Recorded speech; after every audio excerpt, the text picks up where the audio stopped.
Every year I find it a challenge to review artists that have their names start with Z, but in 2020 we made it happen. True North Reviews, True North Reviews, True North Reviews.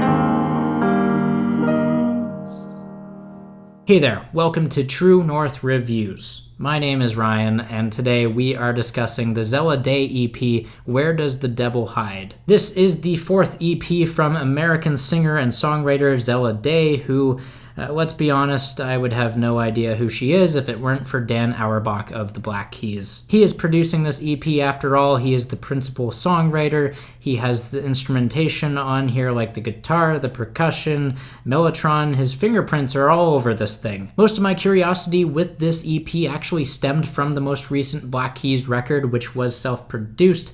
Dan, he also has his share of solo projects, side projects, and even producing a Cage the Elephant record, so plenty of experience under his belt. Zella Day, on the other hand, is much younger, newer, and not to say that she's inexperienced because she's been around the music industry since her early teens.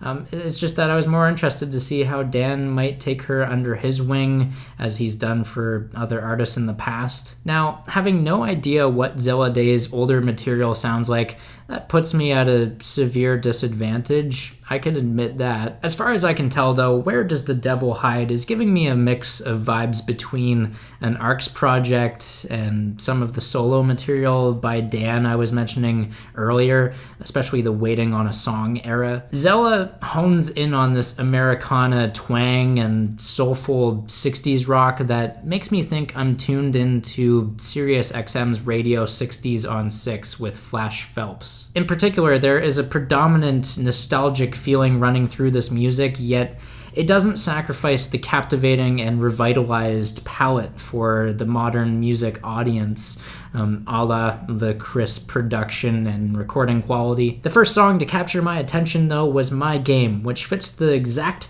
description I gave regarding Sirius XM. I played this song for my dad, actually. I was convinced I could slip it in there between some sort of Motown or Americana playlist. Dan Auerbach, after all, he fits the bill in disguise, just adding in a bit more of that country western rustic sound, very twangy guitar. Zella Day, in support of Dan, though, sounds like this ABBA reincarnation in a good way.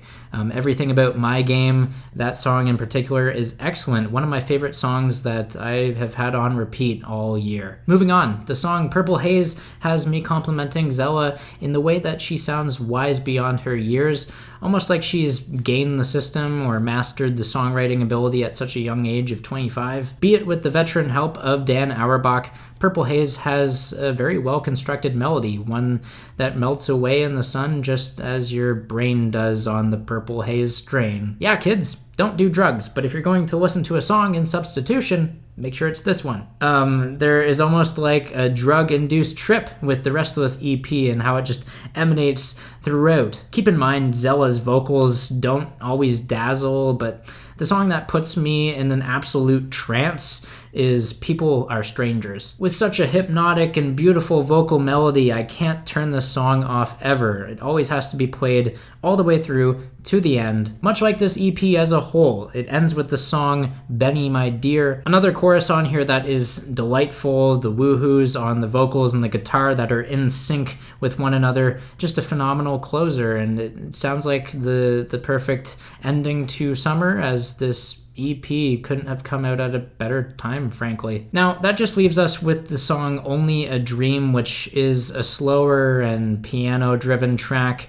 I got a weird comparison with this one. I'm pretty sure Lana Del Rey fans might enjoy this song. A breathy and apathetic vocal performance from Zella. It makes sense when I've seen online that Lana and Zella have performed together, and Zella has actually appeared as a guest on tour for Norman Rockwell. So the more you know, the more influences you get when you're on tour, I guarantee. At the end of the day, the Zella Day, I might add, I am pleased with this EP as a whole. I know I'm extremely biased with this one, given that Dan Auerbach has always interested me in some capacity in the past. But knowing that he and Zella Day have laid the framework for a retro-sounding 60s easy-listening rock project, It's an incredibly refreshing and well-executed sound that I'd like to hear more of going forward, especially from a female artist at such a young age with lots of potential and growth to come. As for now, I am going to give this EP an 8 out of 10. There you have it. There is the Zella Day EP review. Make sure you guys sound off down below in the comments. Tell me what you're thinking of this music, whether you agree or disagree. I'm here to engage with you guys. If you'd like to leave a like, subscribe if you're new in town. I'd appreciate that. As always, thanks for watching and have a rockin' day.